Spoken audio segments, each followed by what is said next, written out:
Enemy of the state. An enemy of the state. Enemy of the state. Dank Podstash. You're listening to Enemy of the State's Dank Podstash. The Podstash is available on YouTube, SoundCloud, and everywhere else podcasts are found. Let us know where you want to listen, and we'll release there as well. If you want to help us improve the podcast, check out our shops at blackmarketmemes.threadless.com and dankpodstash.threadless.com. Links will be provided. Anything you buy helps us make the Podstash better. Business owners and creators, advertise on the Dank Podstash. Reach a larger audience, make more sales. Email us at dankpodstash@gmail.com for details. Washington State listeners, please check out Washington State Anarchists and Libertarians Facebook group. Help us expand the Agora face to face.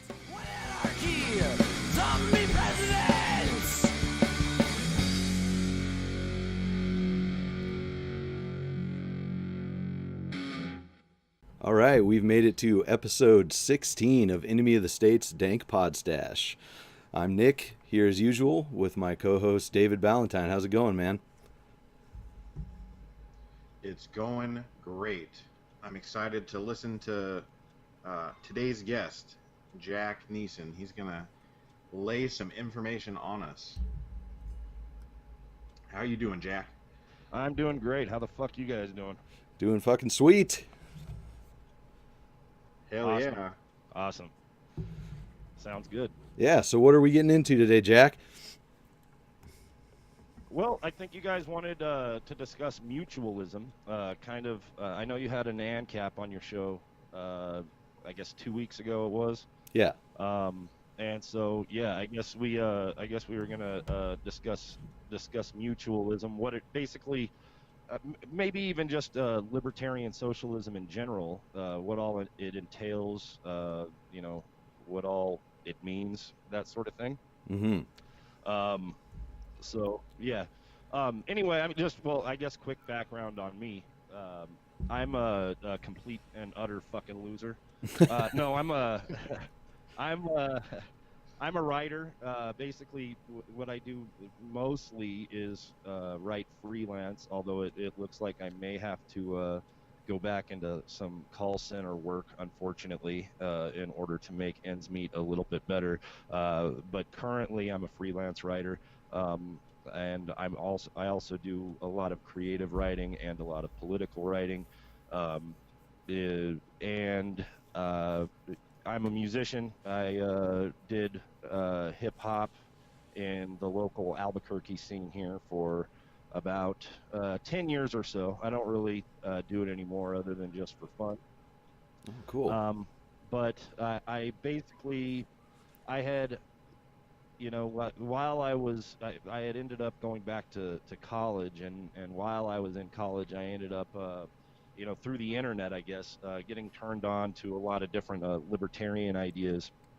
I was an ANCAP for a couple years probably, and through that, I ended up studying, the more traditional libertarian philosophy. People like, starting with people like Lysander Spooner, then got into Benjamin Tucker, and ended up reading Stirner, and now I've also gotten into people like Peter Kropotkin, who was actually an anarcho-communist,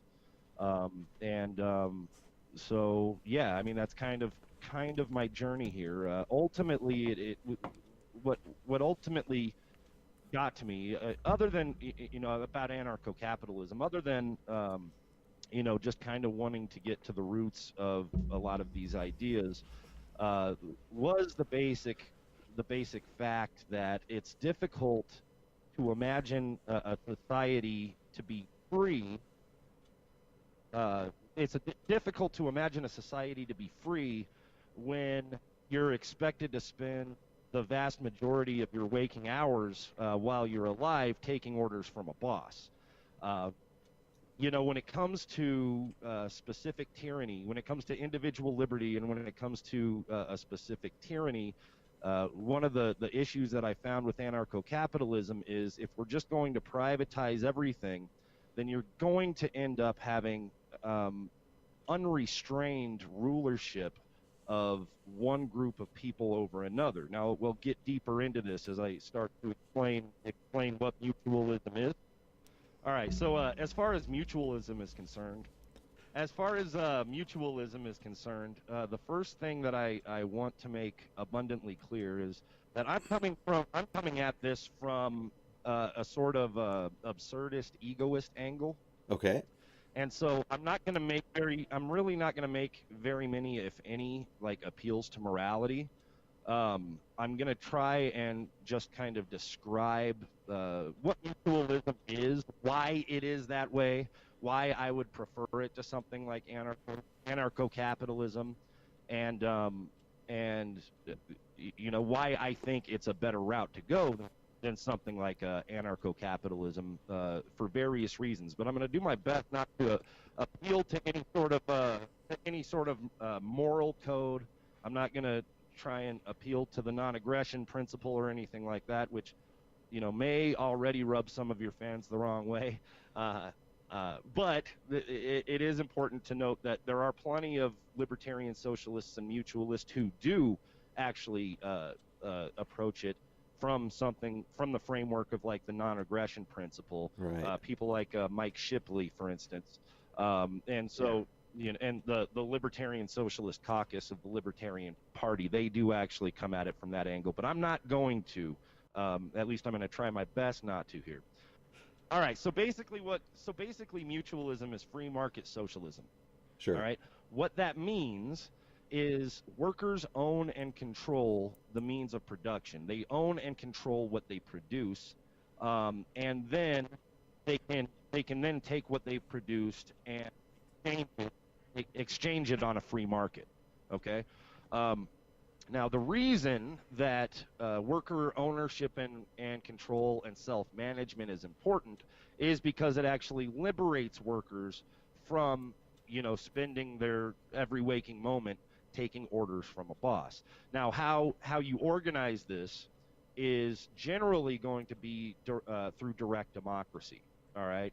So take your typical capitalist enterprise. All right. And instead of having a small group of people at the very top who make all of the decisions and then pass those decisions down to the workers, who are the ones who actually have to deal with those decisions, you have basically a horizontal organization rather than a vertical organization where it's one man, one vote. So each worker has pretty much equal say in how in the decisions that are made by the enterprise. All right.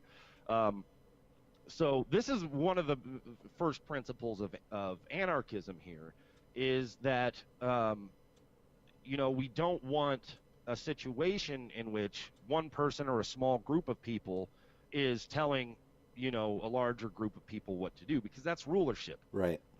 If that's the way it is, then you have a master in that situation.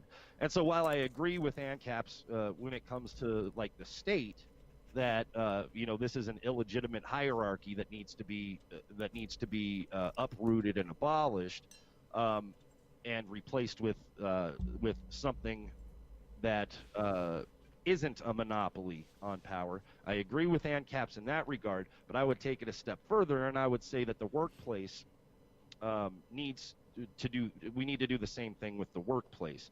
We need to you either have to be able to defend the power that exists in the workplace, or we need to be able to uproot it and abolish it. Sure. Which is a basic anarchistic principle. If the hierarchy cannot be justified, all right, the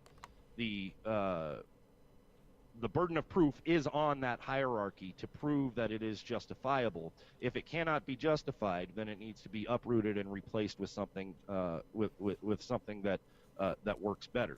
Let me jump in with a quick question here. With something you mentioned earlier. You mentioned direct democracy in these workplaces, and I personally have a problem with most democracy and see it as mob rule. Right. How would that be addressed in these situations? All right. Okay, good question. So it's not simply direct democracy. It's not so if 51% votes one way and 49% votes the other, you go with the 51% and, fuck the 49%. Right.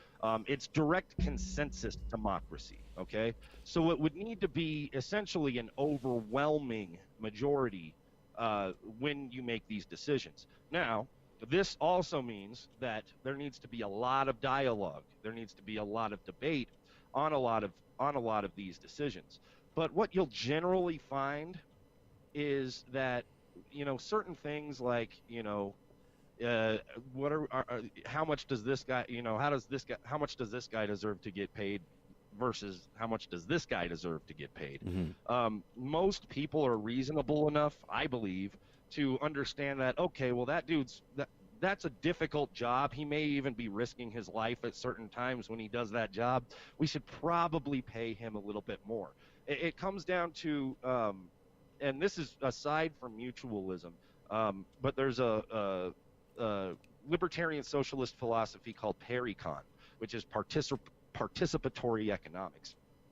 And basically what it comes down to is, let's say that you have two options. You could either, straight out of high school, you could either go work in a coal mine, or you could go to college, spend 8 years in college, and then become a surgeon, right? Okay. Now, the way things work right now, we pay the surgeon, what, $500,000, $600,000 a year? Probably. We pay the worker in the coal mine, what, $40,000 in a year? At minimum, okay? yeah. So if we're coming down to individual preference here, you ask yourself, well, if I were to take the salary of the surgeon, all right, and dwindle that down, at what point would I choose to be a coal miner instead of a surgeon? Right. All right? Because obviously one of these occupations is a lot, it's not easier than the other necessarily, but it comes with a lot less risk to the self, all right? It comes with a lot less risk to your own health and stuff like that. A surgeon isn't likely to get black lung while he's doing surgery, right? So if we were to go to, if we were to start dwindling down the surgeon's salary, at what point would you say, well, I'd rather go straight to the coal mine instead of going through 8 years of college and then becoming a surgeon? Would it be 500,000, 400,000, 300,000, 200,000, 100,000, 75, 50? It'd have to be quite 40? a bit lower. And so what ends up happening, right? Well, see, what ends up happening is you start thinking, okay, well, how much money do I need just to survive, Mm-hmm. right? because it would probably, I would probably prefer. I'm sorry about this. No problem. No worries, man. I would probably prefer to, not go directly into the coal mine and, risk getting black lung or risk the mine caving in on me or something like that. So, maybe even at an equal level. So basically what you're looking at here is you're trying to determine what job is worth how much money. And most people, not all, of course, but most people will generally agree that the job that is the most drudgerous, that requires the most drudgery, and that requires the most risk itself, is actually the job that should get compensated more. Does that make sense? Yeah. To a certain extent, I agree with that. Absolutely. I think there's a lot more to assess in there as far as because it's not all danger to self. I would imagine it's danger to others if you're a crappy surgeon as well. Things like that. Well, and that's where obviously. That's where obviously the the education is, having proper education is key, right? Right. We're not just going to let anyone cut into anyone, right? Sure. I mean, that's obvious, but that's why I include you've got to go through this number of years of Right. schooling and that sort of thing in order to be able to be a surgeon anyway. But still, most people would say, well, I'd rather go to school than work in a coal mine, Mm-hmm. right? But I mean, that's just, that's basing things pretty much on, the way the education works now. We don't even right now, we don't just let anyone be a surgeon. Mm-hmm. You've got to go through you've got to handle the proper tasks before we just allow you to cut into somebody. Mm-hmm. And so, and so, yeah, obviously with a surgeon, there is risk to other people. And that's not to say that it's not a high stress job. Obviously it is. Yeah. The difference is, what is actually detrimental to your health, by, performing that job. And, could you personally die while you're performing a surgery on someone? The risks are far lower than if you're working in a coal mine. Right. So it's like risk and labor combined for compensation. That's what I mean. That's what I would think Mm-hmm. would be the basic idea, because, like I said, if you ask most people, if you start dwindling down the surgeon salary and ask most people when they would actually rather go work in the coal mine, you're going to have to dwindle it way down. Yeah. Right. Just like you said, maybe even less than that. Right. Absolutely. So, if we have an educated workforce, if we have a workforce that understands these things, then it's going to be a hell of a lot easier to come to a general consensus about different decisions that are being made than it is now. I mean, now, if you were to just immediately, and this is one of the problems with trying to organize worker co-ops within a capitalist framework, is if you were just immediately to take your average capitalist enterprise and turn it into a worker co-op, you're probably going to have issues because a lot of those workers aren't necessarily educated the way that they need to be in order to make those decisions and come to that general consensus. So, as an anarchist, obviously, education is one of the very first things that has to happen before we can even start thinking about the possibility of a successful insurrection or revolution or anything like that. Absolutely. I completely agree with that. But as far as the direct democracy is concerned, there is no anarchist who believes that it's 51% versus 49%. Right. It's always, we need to come to a general consensus. We're not going to do mob rule. We're not going to let a very, very small majority rule over a very, very large minority. That's obviously a horrible idea. Well, that's interesting. So, the education aspect that you bring up, I think, answers one of the questions that gets put out there quite a bit when people say that workers should own the means of production, and people say, what about the entrepreneur or the boss or whoever owns the business? They've put in more risk and they know more about the decisions that need to be made, specifically that kind of thing. They know how to run it. They've put all this into it. And I think that's kind of assuming that just right now all the workers take control versus the boss or whatever. And that's kind of similar to the situation of what if we had anarchy tomorrow? There's not enough people educated for things to work out correctly. Right. Well, there are a lot of, in that scenario, in that particular objection, there are a lot of issues I have with that particular objection because it assumes a lot. First of all, you're assuming a completely free market right now. Okay. Mm-hmm. And so someone like Kevin Carson would call that, well, that's vulgar libertarianism. Kevin Carson's a mutualist libertarian thinker who does stuff for like C4SS, the Center for a Stateless Society, and stuff like that. But the very first thing is that you're assuming that we already have a free market, which is a false assumption. Right? Because we don't. The capitalist system, and if we want to talk about capitalism, obviously ANCAPs will say, well, capitalism has never existed, and I would say, well, no, it's always it's existed, since we overthrew feudalism, but capitalists always end up resorting to using the state in order to protect their own interests, because why wouldn't they? And so, yes, we still have a capitalist system, even if it's not a completely free market system. Right. Various forms of capitalism. Free market system is like, right.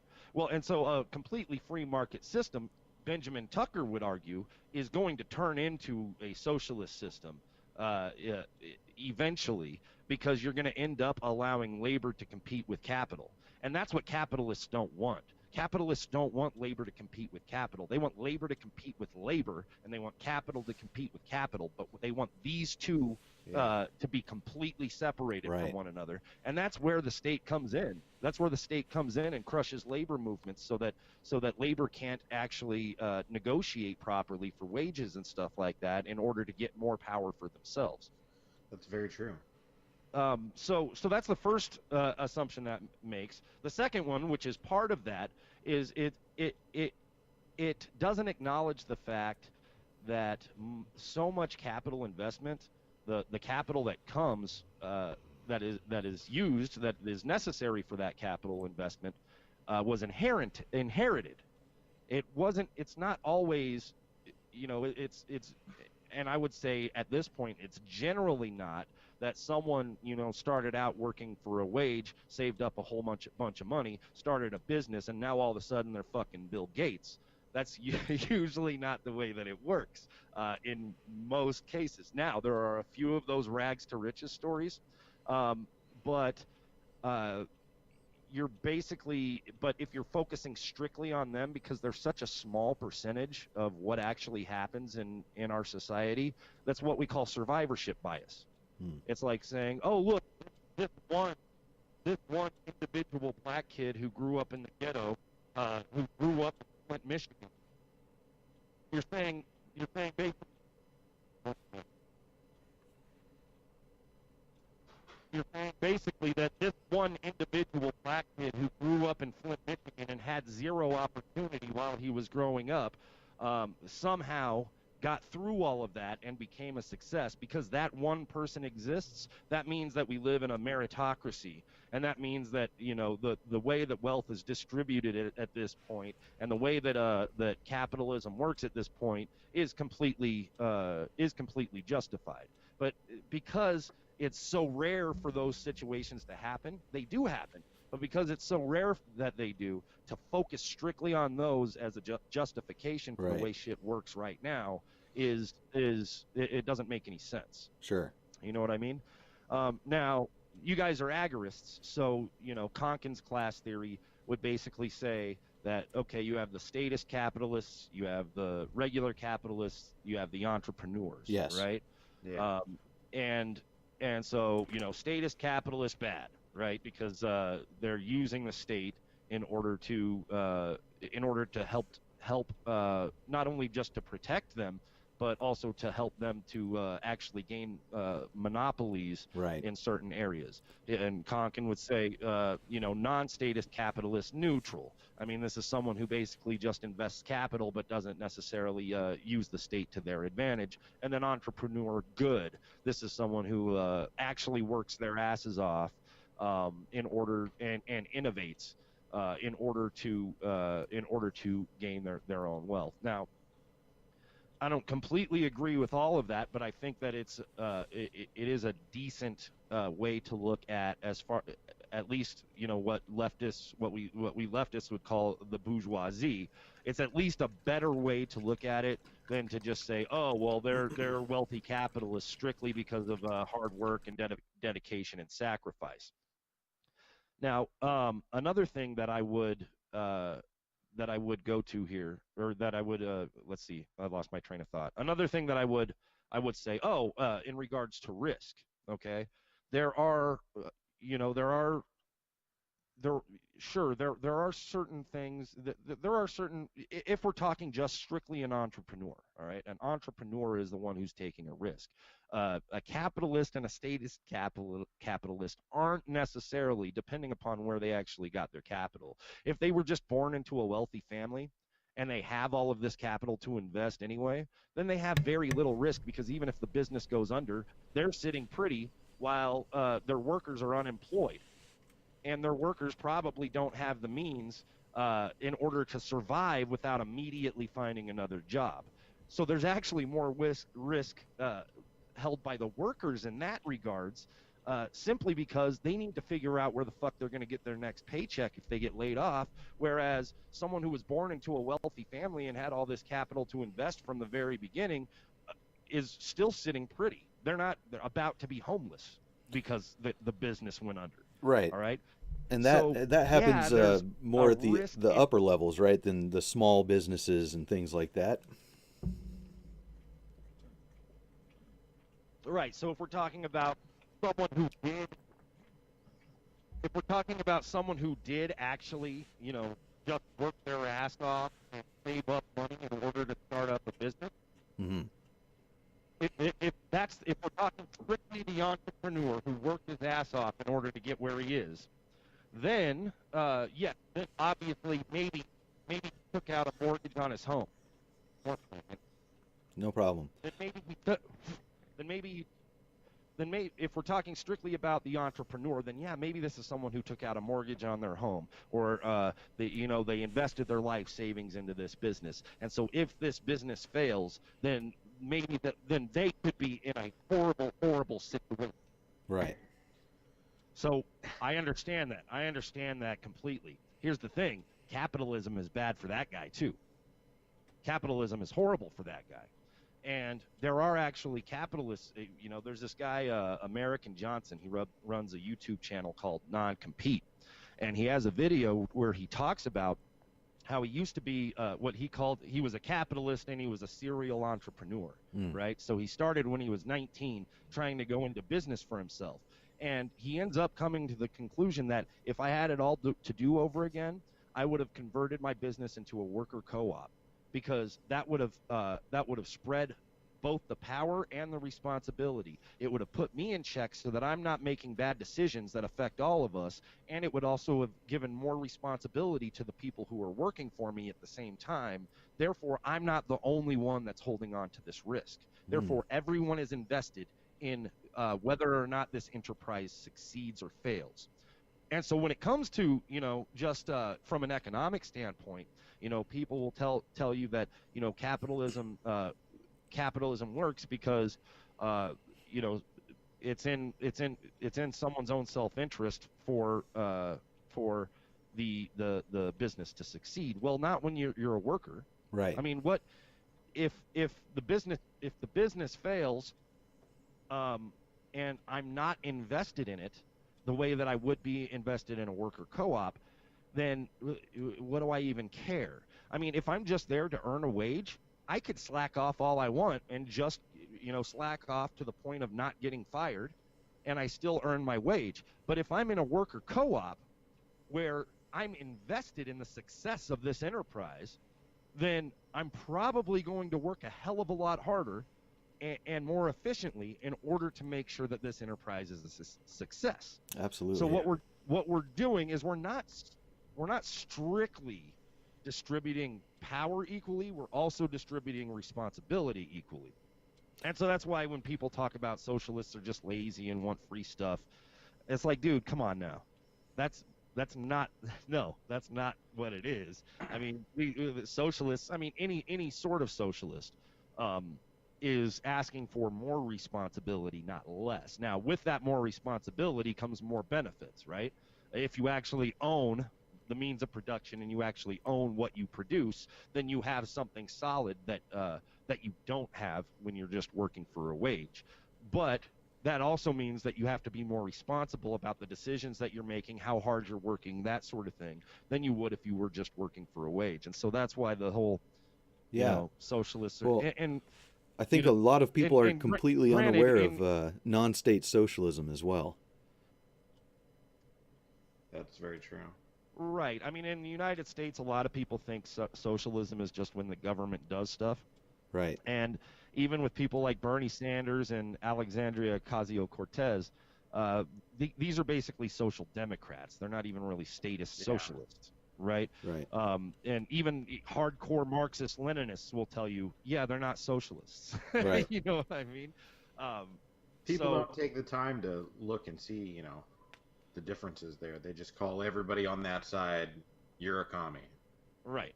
And I mean, a lot of it has to do with, education in this country and the Cold War and Cold War propaganda and communism is when the government does everything and individuals have no choice whatsoever.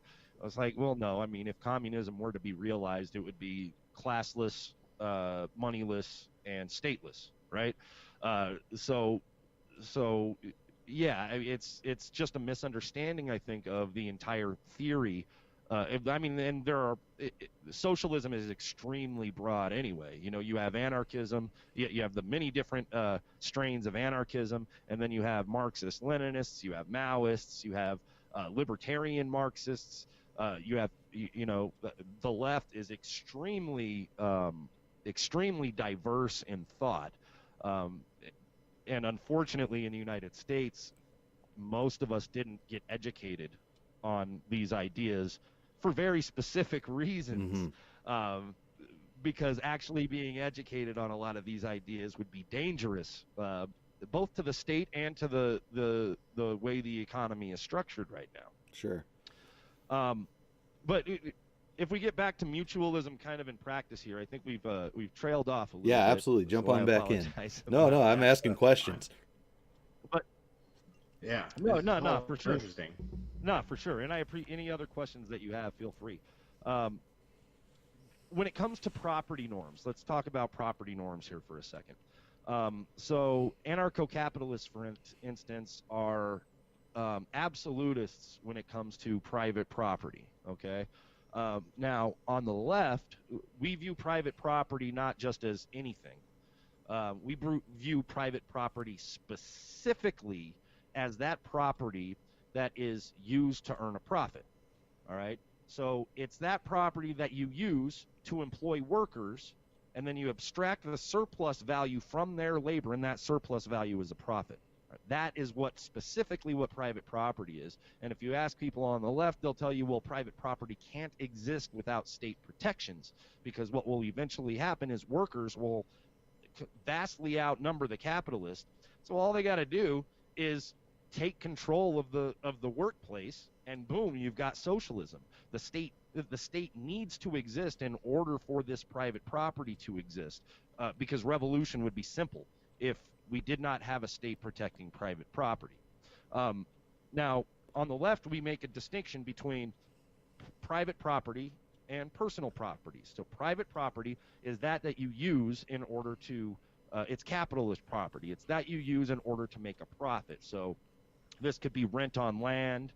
This could be land that you rent out, and you're profiting off of the rent that someone is paying you in order to live on that land. It could be money that you loan out at interest, and then you're making a profit off of the interest. It could be a factory, that you own, and then you're paying people a fraction of the value that they actually produce by working in that factory, and then you profit off of the surplus value that exists from their labor. It could be any of those things, right? Personal property is what you own personally. Okay, it's this microphone that I'm talking to you on right now. It's this shitty mixing board that keeps shorting out on me. It's the computer that I'm using to talk to you guys. I'm not making a profit off of this conversation. I'm not extracting any sort of labor value from someone else through this. This is all personal property. This is the shit that that your toothbrush, right? This is the shit that everyone on the left agrees. Right.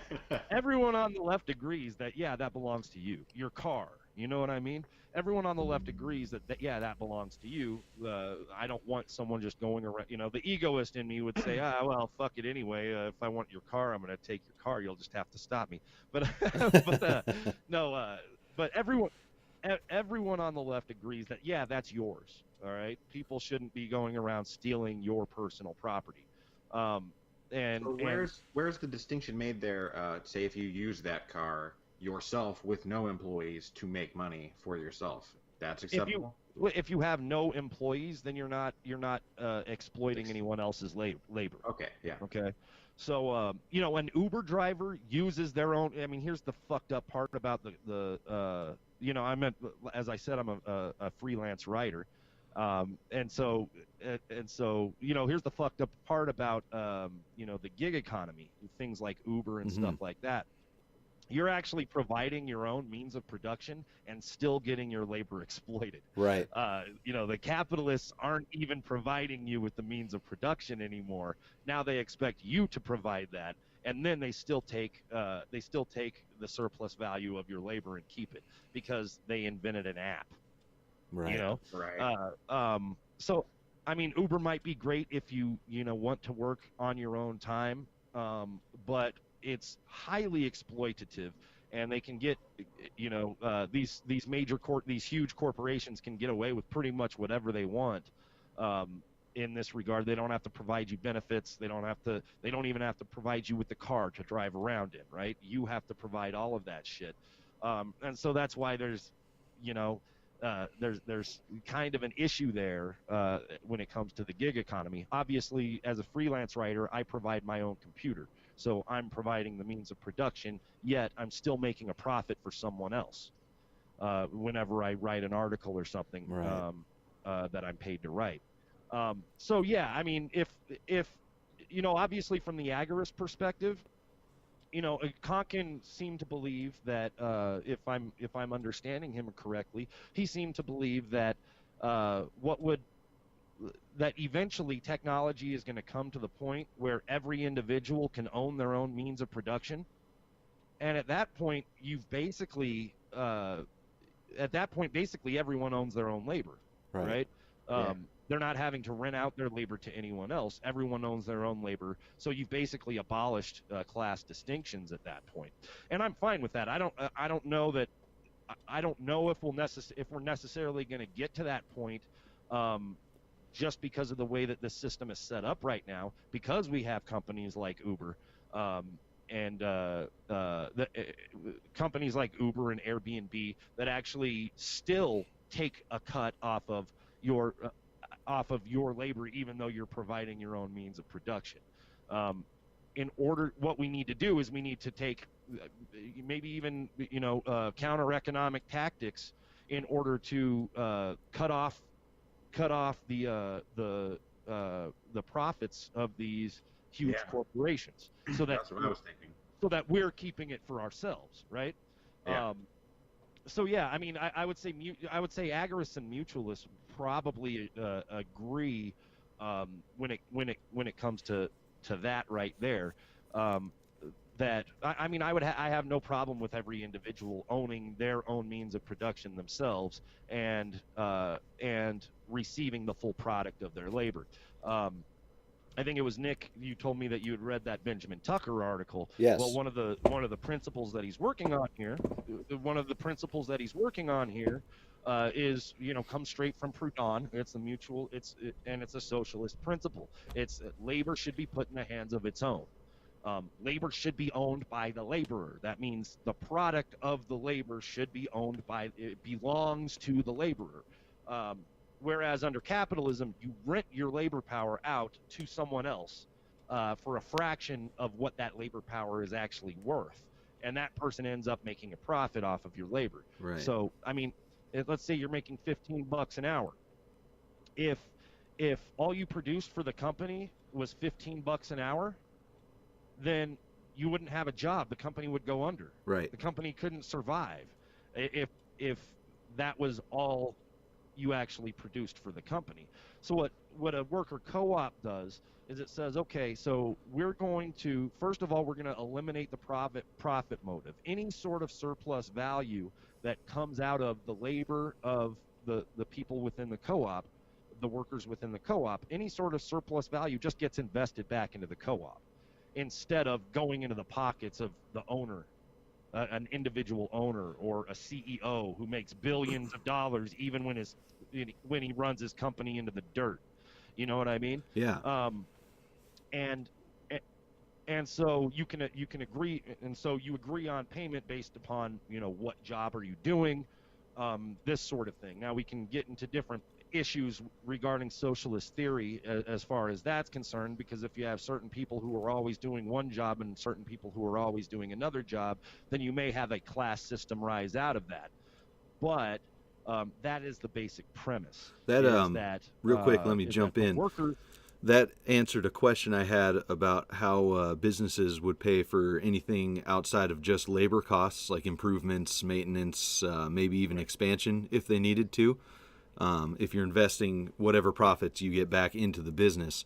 The question then would be to apply that to an individual. So you're still drawing a salary at some point, right? I mean, it would. You could look at it that way. It would be, but you're actually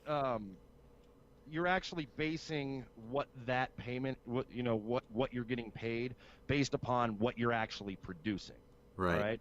All right. So we could make an agreement that we want to we could come to an agreement that we want to expand the company, or we want to expand the co-op. So what we're going to do is we're going to go ahead and produce this much, and each of us are going to sacrifice this portion of what we produce to invest back into the co-op for further expansion. Okay.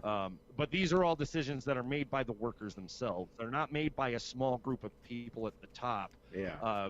Who then pass it down to the workers. Right. So basically, my question then is that the business is making a profit, but I guess it's going back into the business when necessary, otherwise going home with the workers for whatever needs that they have, right? Yes. Okay. Correct. Sounds good. So I mean, it's and there are ANCOMs who will tell you, and I mean, I'm sympathetic to ANCOMs, but I don't necessarily consider myself an ANCOM myself, but there are ANCOMs who will tell you, well, the problem is that surplus exists itself. We're going to need to eventually completely get rid of the surplus. But that's a long fucking process if we're going to get to that point. When I approach mutualism, I tend to approach it as, well, if we are to get to full communism, and it doesn't end up being, collective rule completely over the individual, and it is completely stateless, classless, moneyless, then I'm probably I'm almost certainly okay with that. But that's a long fucking process, and you have to go through stages of socialism first. So I look at mutualism and I'm like, okay, well, this is a stateless form of socialism that we could go to in order to reach that ultimate goal of full stateless communism. Mm-hmm. Now, whether or not it'll get there, I don't know. Whether or not just trying to even get to mutualism or even trying to get to state socialism seems nearly impossible at this point with the way that the world is run, who owns the wealth, who owns the power. I mean, we're going to need to there's got to be some fucking drastic changes in this world if we're not going to end up all dying in a fucking ball of fire. Right. At this point, I mean, looking at what's happening to the environment, looking at the way that, looking at the imperialism of the West, of the Western world. I mean, looking at all of this shit, there are so many problems that we first need a fundamental shift in consciousness on a broad scale across the world. And that is a task in and of itself. Absolutely. But, so, I mean, a lot of it is... I call myself a mutualist, but I'm very loose with it. I'm more of an egoist and absurdist, and maybe even anarchist without adjectives, Mm-hmm. because I basically just want to find something that is sustainable, that will bring about the most prosperity for the most people, including myself, right? Being that I am a worker myself, it makes zero sense for me to want to have complete laissez-faire while we are still in a situation where we have a very, very small number of people who own all of the wealth and all of the power. All that's going to do is put me in an even worse situation.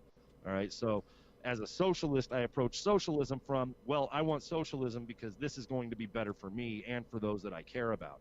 I don't approach it necessarily as I want socialism just because it's more moral, which I think I kind of covered earlier. But I digress again.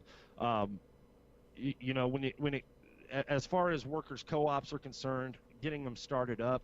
Some people might argue, well, if workers co-ops exist under capitalism right now, so therefore they should be able to compete with capitalist enterprises, just in order, and if it was the best, most efficient way to go about things, then they would have already outcompeted capitalist enterprises, and we live under a socialist economy instead of a capitalist one. There are a number of problems with that. First of all, because worker co-ops are not profit driven, it's very, very difficult to get loans from banks, startup loans from banks. Banks generally will not give startup loans to worker co-ops because of the fact that they are not motivated by profit. All right. Right. So that's a huge, huge issue. Second of all, the state protects capitalist enterprises. We could look at thousands of examples of the state protecting capitalist enterprises. They don't care to protect workers. It doesn't care to protect workers co-ops because this is a revolutionary way of going about things. And so the field of play is completely slanted against us, even if we're trying to start up a workers co-op. We have Mondragon, which is a huge co-op based out of Spain. It's actually a bunch of it's basically a federation of a number of different co-ops in a number of different industries, and that has been largely successful. But it still has certain issues because it has to exist under global capitalism. It still has a number of fucking problems. Where it's not ideal. It's not what we would want as a workers co-op. But it also has to compete with capitalist enterprises that are all profit driven. And so it's trying to compete against capitalist enterprises within a capitalist system. And so that's a serious issue. That's something that makes it extremely difficult. Now, Proudhon had the idea that, well, you're going to need some sort of startup capital in order to get a worker co-op going. And so what his idea was, well, you have the mutual bank. And so as opposed to the way banks function under capitalism, a mutual bank would be all owned by the people who used the bank. First of all, there would be no bank owner, there would be no CEO, there would be no hierarchical order within the bank. It would all be owned by the people who use the bank, but it would also function not from profit motive, but basically from the idea that your labor is your collateral. All right. And the idea is that yes, there would probably still be interest, but the interest on loans, but the interest would be so low that it would only be used to cover the operation costs of the bank. Right. So it would be used to pay your bank tellers, pay the different people who work in the bank, and so that's as opposed to what caused the housing crisis in 2008, 2009. Which was, these loans given out at huge interest rates that people, because it was obvious that the people who were receiving the loans weren't going to be able to pay them back. And so this is what they mean by predatory loans. So you give them the loan anyway, but you do it at a huge interest rate that almost immediately puts the person upside down on the loan. And I mean, you're just fucking the person over. Absolutely. That's all you're really doing. And then because the bank owns the house, well, hey, guess what? Now you're homeless since you couldn't pay off this loan that we knew you weren't going to pay off in the first place. But hey, we still made some money off of you in the process because you still paid, that mortgage for so many months. And so this is the mutualist ideal would be that, yeah, you have this bank, kind of similar to like a credit union, Right. but that's still not a great example.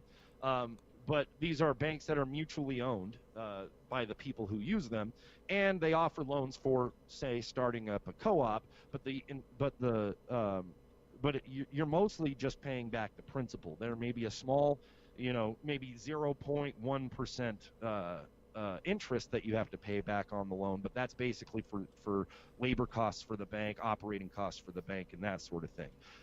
Tucker believed that if you were to have complete laissez-faire and you were to have labor and capital competing, then profit margins would drop, wages would go up, and profits would drop over time, which would eventually put labor into the hands of its own, give the laborers control over their own labor, right? And if you were to do the similar things with the banking market, you would end up watching interest rates drop until they were just barely covering operating costs. Now, I don't necessarily agree that with Tucker that this would be a completely peaceful process, because I think the owners of capital are going to do whatever the fuck they can in order to protect their own wealth and to protect their own profits. And that's where the state comes in many ways. But it's also where you probably end up having a situation where they'll continue to keep wages stagnant or lower them in order to increase their profits. But then you're going to have a more disgruntled working class. Then you're going to have people who are ready to take action. Then you're going to have a fucking revolution. Then you're going to have capitalists and bankers, hanging from light posts. It sounds like France a little bit right now. Yeah, a little bit. And quick touch up on France here real quick. Some might say, well, they're revolting strictly because they're being taxed. It's not necessarily that the tax exists that's pissing these people off. It's who is getting taxed and why. And so this is a tax based upon fuel consumption. In order, and the stated purpose of the tax is to lower carbon emissions, and because of global warming. The problem is, I think it's 100 corporations in the world. There are 100 corporations that contribute 71% of the carbon emissions. Yeah. And so the problem, the fucked up part of this is, so you have all these major corporations that are causing the problem. And so what Macron did is he basically cut taxes on these major corporations and raised them on the working class. Yes. Yeah. That's when I started looking into it. Like, what the fuck, dude? Mm-hmm. Yeah. Yeah, they should be bringing out the fucking guillotines. Yep, absolutely. It's not the working class that's responsible. It's not the working class that's responsible for this shit. It's those major corporations. And so that's why when, people like AOC or Bernie or whatever start talking about these 70% marginal tax rates or taxing the corporations in order to handle these problems. Obviously, I don't think taxation is the solution to these problems. All right, I think it's a Band-Aid on a compound fracture. I think we need to completely rethink the way that our society is structured and completely uproot just about everything economically and politically as far as the way things are run, and then replace it with something that's more workable. But I'm not going to cry for someone who gets taxed 70 cents on their 10 millionth and first dollar. I'm not going to cry for a corporation that is causing a lot of these issues that gets heavily taxed because of this. And I don't think it's a solution, but I'm not going to cry for these people. Yeah. Now, what will piss me off in regards to taxation is if you start raising taxes on the working class. But someone who's making $10 million a year and more isn't working class. More than likely isn't working class. And of course, a marginal tax rate, it doesn't mean that they get taxed at 70% for $10 million. It means they get a specific percentage taxed on that first $10 million, and then on their $10 million and first dollar, they get charged 70 cents. Every dollar after the 10 million. So I think a lot of people think, oh, so you're just going to start charging everyone, you're just going to start taxing everyone at 70%. No, that's not how that works. Right. So in case anyone was unclear about that. That comes to a lack of education again. Right. Right. Well, I mean, you have these Trump supporters who are up in arms about this shit, and I'm like, these are rural white working class people, who are fucking pissed about this shit. I'm like, this doesn't affect you at all, man.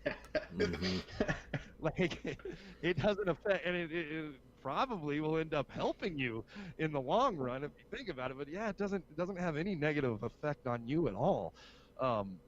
So yeah, I mean, that's an education thing. But yeah, I mean, I would like to have a yellow vest thing here. I mean, the thing with France as well is you have leftists who understand, well, this is an attack on the working class, and then there are far rightists, like straight up fascists, and neo-Nazis and shit like that, who are part of it as well, who are basically demanding stricter immigration control, Right? Because obviously you got to have a scapegoat for shit like this, right? So it's got to be the immigrants.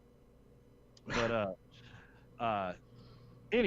Anyway, so what have I not covered here in regards to mutualism? Probably a lot. But good so You far. covered a lot, though. It's been real. Yeah, it's been real interesting. What I've gotten a lot from this is that without state protectionism over predatory people and actions, we would all be a lot better off. Yes. Now, I would not necessarily. I don't believe we need to go the route of state abolition tomorrow. Yeah. Like immediately, because then what you have in that situation, the accelerationist in me would be like, yeah, do Right. it. Yeah. Fucking go to war, right? But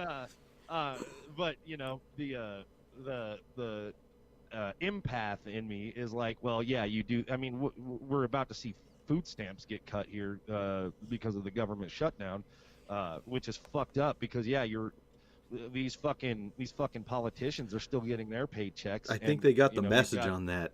I think they were ready for us accelerationists because I believe they extended the food stamp benefits through February, and I was following that. Okay. And I was like, oh fuck, there's gonna be riots. And then I saw once they thought about that, better extend it. Right. Right. Well, I mean, that's where things like social democracy come from, right? That's where the New Deal came from. FDR knew that if he didn't do something, he was going to have a fucking revolution, a workers' revolution on his hands. Mm-hmm. And so he said, well, we better appease the workers. We better put something in place. And FDR himself said that the biggest accomplishment in his presidency was saving capitalism. Basically saving capitalism from itself, because without the New Deal, there was probably going, and as a socialist myself, I look at that, I'm like, I mean, that was brilliant on his part, but fuck, it fucked us over, because what he did is he appeased the working class. He made them like, oh, okay, this is good. We feel like we've accomplished something. Mm-hmm. And then all that has to happen is you get someone like Ronald Reagan in office who will slash all that shit. Right? And then you end up back in the same position that you were to begin with. Actually, it was FDR's own grandson hated social democracy for that very reason. I think he considered himself a market socialist. I'm not sure what kind. But yeah, I mean, he said straight up, I mean, all you're doing with social democracy is you're appeasing the workers, which makes them complacent, mm-hmm. and makes them not fight for a true end goal. So yeah, I don't know, I'm trailing off there as well. But good points. Far as I mean, the ANCAP would, not all ANCAPs, but some ANCAPs will be like, well, we just abolish the state immediately.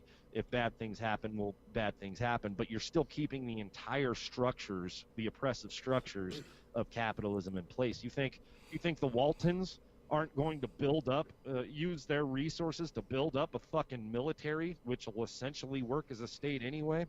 Mm-hmm. You think the people who own the land now and are charging rent now, I mean, you're going to end up in a sort of neo-feudalism where you have a bunch of tiny states that are ruling over the people who live on that land. And so I'm like, well, look, we've got to do two things here. We cannot just abolish the state. We also have to abolish capitalism. Now, if you were to abolish the state tomorrow, the good news, in my opinion, on that is that you would end up having people who are desperate, and desperate people become revolutionaries, right? Desperate people are the ones who will actually go to fucking war. If you're starving to death, yeah, you're gonna fucking go after the Waltons, because they're the ones, you know. If you're starving to death, you're gonna go after the people who own all the shit. Well, you know, right? they're going to be, shoring up so- and probably going after you for certain things as well. The Waltons, Right, that of is, course. yeah. The problem there, the problem there is you're going to end up having a prolonged period of human suffering and bloodshed and shit like that. And so, you know, I'm like, yeah, I mean, that would jumpstart a revolution if you were to just completely strip the world of social welfare, or if you were to completely strip the country of social welfare. That would jumpstart a revolution, which, cool, that's good, but you're actually prolonging human suffering and bloodshed in the process. So why don't we try and find the most peaceful way to go about this? You know, it doesn't mean it has to be peaceful. I mean, I'm not a pacifist. I think I'm perfectly fine with violence if it is going to render an end result that I like. But, That's you know, the egoist in you. why don't we work? Right. Well, so why don't we? But at the same time, you know, if we can avoid all of that unnecessary bloodshed, then we might as well. That doesn't mean it'll be a completely peaceful transition. I don't think it's possible at this point for it to be a completely peaceful transition.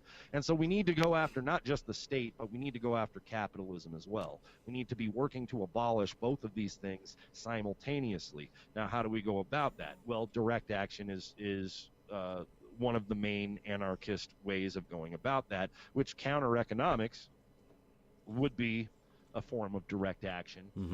But you know, you have anarchists who will squat in empty homes and open them up to the homeless, which is not only a great form of direct action against landlords, but it's also necessary, considering the fact that in the United States there are 5 times more empty homes than there are homeless people. Sure. And these homes are just sitting there empty because no one's paying rent, or no one's paying a mortgage on them. And obviously homeless people can't afford to do either of those things. So what a lot of anarchists will do is they'll squat in these empty homes, and they'll open up the doors and let homeless people come in so that they have shelter.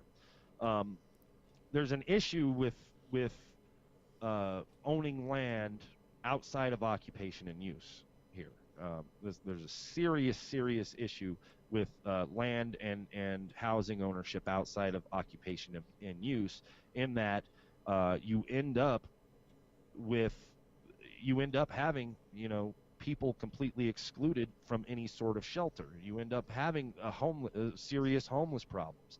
And when people are in extreme poverty, when people are homeless, they're more likely to commit violent crimes. I mean, poverty is like the number one. I believe the number one, in my opinion, poverty is the number one driving force behind any sort of behind most violent crimes. Obviously, there are crimes of passion. Sure. You know, I found my wife cheating on, so I killed her and the dude. But most violent crime is about getting a hold of the basic resources that we need in order to survive. Desperation. And so if we want to lower the violent crime rates, if we want to, you know, make the violence that exists within our existing society disappear, or at least make most of it disappear, then we need to look at the way that this society is structured completely, not just from a political standpoint, but from both a political and an economic standpoint. And we need to figure out, well, what are the causes of these problems? How do we fix these problems? And I believe that that looking at property from an occupation and use standpoint, rather than just strictly a private property standpoint, is one way that you can do that. you don't get to rent out 5 different homes and just make a profit off of someone because they need shelter. All right. There are certain things where, many mutualists might disagree on this, but I think there are certain things where if we were to actually have a socialist economy, there are certain things that would never necessarily be based upon price. We need to recognize that first of all, we produce enough food worldwide, globally, to feed about 12 billion people. Mm-hmm. All right. Yet most of that food goes to waste. And most of that food gets thrown away. And there are still people starving. Why are they starving? Because they can't afford to pay for the food. All right. This is a serious fucking issue. This is a serious fucking issue that has to be addressed if we're going to move forward as a species. If we're going to survive. I mean, it's extreme poverty, starvation, climate change. These are all things, and then imperialism, and foreign policy. I mean, these are all things that we're going to end up killing ourselves as a species if we don't address these fucking issues. And no, I'm sorry, Bernie and AOC, simply taxing the rich is not enough. It's like there was a meme that I shared the other day that was it was a AOC Anderson Cooper, and it was something to the effect of AOC was saying, I think we need a 70% marginal tax rate on the rich, and Anderson Cooper is, do you think that's fair? And she's like, well, would you rather that or 100% tax on your head? So a guillotine. Yeah. So it's, there are, I think, around 2,000 billionaires in this world. 2,000. There's over 1 billion people starving to death. Mm-hmm. Something's wrong here. Yep. Something is horribly fucking wrong here. And you could call it a moral issue, which my personal morality. Obviously, I have a problem with this. I don't think it's any sort of objective thing to say that this is wrong. Personally, I think this is wrong. But if we want to be able to continue to exist as a species, we need to do something about this. We need to do something about climate change. We can't just allow this shit to fucking run amok, because it's going to end up killing everyone eventually. It may be 50, 100, 1,000 years down the line, but if we don't address this shit, we're just, the existence of the species is going to be drawn into question. Mm-hmm. And so that's why, we've got to find some sort of alternative to capitalism. And I think mutualism is one of those alternatives. Now, other people say social democracy, but no, I'm sorry, just a 70% marginal tax rate on the rich isn't enough. That's not going to be enough to do much of anything. We need to completely restructure society, completely. And so, yeah, I don't know. No, that's great. That's where I'm at. It's there's a meeting point for everyone listening. There's a meeting point between mutualists, socialists, ANCAPs, everybody, and I think it's got to come through education to figure things out. And there's nothing wrong with working together. I would definitely recommend everyone read this Benjamin Tucker essay on praxeology.net, State Socialism and Anarchism, because it's really good. It's a really interesting read, and you're going to find things in there, even if you're an ANCAP or whatever, that you agree with, and you can. That's where we need to find agreements and build off of them. No, for sure, and I mean, I give ANCAPs a hard time a lot. I was an ANCAP once myself, and so I know that there are plenty out there who have good intentions, have intentions that I would actually agree with, that are probably just not quite, maybe just haven't gone down the rabbit hole as much as I ended up going down it. And then there are others who value property over people, Mm-hmm. and those are the ones who end up going full alt-right fash. in my opinion, because fascism generally comes about through protection of private property and a protection of capitalism when capitalism starts to fail, when the contradictions within the system. Because understand, workers and consumers are the same people. All right. If I'm working for a wage and I can't afford to buy what I produce, that's a problem. That's going to cause an economic turmoil. That's going to cause an economic crisis. And so what happens is when we go through these economic crises, you end up having fascist movements rise up. And that's where I think you see what has been called the libertarian to alt-right pipeline, where you see people who are like, they see the left starting to get more militant and start getting ready for action, and that scares them. And so because they want to protect private property, and generally a lot of times because they don't truly understand what the left is arguing for, That's true. They end up supporting these ideas in order to suppress workers' movements. And that's what fascism is. There are two forms of political suppression of workers' movements generally. There's social democracy, which is basically liberal capitalism with a smiley face on it. And then there's fascism, which is we're going to squash these movements by force instead of just trying to appease these people. And so that's the general dichotomy that you see when you have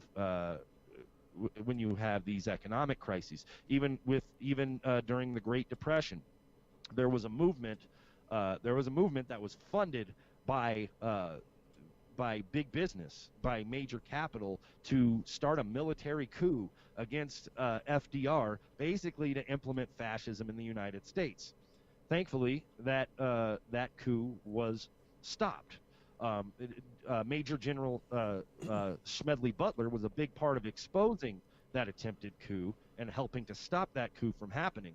I think a lot of people know Smedley Butler from War is a Racket. Yes. That was a very famous book that he wrote. But he was actually invited to take part and to help lead this coup. And he kind of worked as a spy within it in order to expose it and to ultimately defeat it. So instead of having fascism come to this country, we had social democracy, which it's an appeasement to the workers. Like I said, you're going to end up having having similar crises down the line. All you have to do is remove those worker protections, and you still have the exact same framework for capitalism in place. So you've really done nothing to change the way the system fundamentally works. And so all you got to do is remove those workers' protections, and you end up back in a similar position as you were before. You end up with the Great Recession. You end up in a position now where, they say unemployment is really low, but that doesn't account for the people who are completely out of the labor market. That doesn't account for a lot of things. That counts for people who are currently receiving unemployment benefits. That's basically all that accounts for. So Trump talking about how he's hitting record lows in unemployment, that's fucking nonsense. It's completely meaningless. Sure. He's done nothing but appease the wealthy and capitalists pretty much since and screw over a lot of his own constituents, screw over Midwestern farmers with his tariffs and shit like that. So yeah, I mean, we have a situation in the United States where the Overton window, I think, is so far to the right, where you have people looking at AOC or Bernie Sanders as if there's some sort of hardcore extremist radicals, and I'm like, bro, they ain't shit. And I mean, it's unfortunate that people see things that way. And I think a lot of it comes to education, because they're not even socialists. They're basically New Deal liberals, New Deal progressives like FDR. And I mean, yeah, they might be able. We might get a more sustainable life here in the United States if a lot of their policies were put in place, which is fine, but that's not the ultimate solution. The ultimate solution needs to be insurrection. It needs to be building the new world in the shell of the old. And it needs to be taking direct action. Take it to the streets. And no, you don't need to just peacefully protest. There are certain instances where violence is necessary. Fucking throw a brick through a fucking bank window. Fucking set a cop car on fire. Hey, maybe I'm not supposed to be calling for violence here. I apologize. No, I don't give a shit. But there are certain instances. Okay. There are certain instances when this sort of shit is necessary in order to oppose what is going on right now, because it's fucking, this shit is not going to last much longer. This is not sustainable. We're going to end up fucking ourselves over in the long run. Yeah. And fucking our kids. I mean, if you have kids, you should be worried about the future of your the future that your children are going to inherit at this point. Yeah, have kids. We're planning on going this way. That's a part of the planning for right. Having kids and whatnot, is trying to make a better world for them. I just wanted to say too, our last episode you mentioned we had a capitalist on, is Hody Johns, who I think calls himself a minarchist and is involved with the Libertarian Party, I believe. But he's all about building relationships and finding agreements as well. And maybe sometime we could get you and him to talk about those agreements on the show or a live stream or something. I'd been rolling that idea around if you're open to it. Yeah, I'd be more than down to do that, for sure. I mean, I generally, I'm not a bottom unity type of guy generally, just simply because I think that what people like Mike Shipley and what people in the Libertarian Socialist Caucus are doing is ultimately good from an education standpoint, because being that I was an ANCAP at one point, I recognize that not everyone who's an ANCAP is going to be a complete reactionary douchebag who's going to run to the alt-right when he hears opinions that he doesn't like, or that are different from the orthodoxy that he's used to. Mm-hmm. So I recognize that we can pull people to the left. At the same time, if I am in a situation where I'm looking to make alliances with people for a purpose of action, not necessarily just hashing out thoughts, I don't see ANCAPs or right libertarians as allies, because they will just instinctively look to protect private property and side with those who want to protect private property rather than those who are siding with labor. And so, I have issues with tankies as well. Obviously, I'm an anarchist, so sure. I'm not sitting here trying to tell you Maoists are awesome and ANCAPs suck.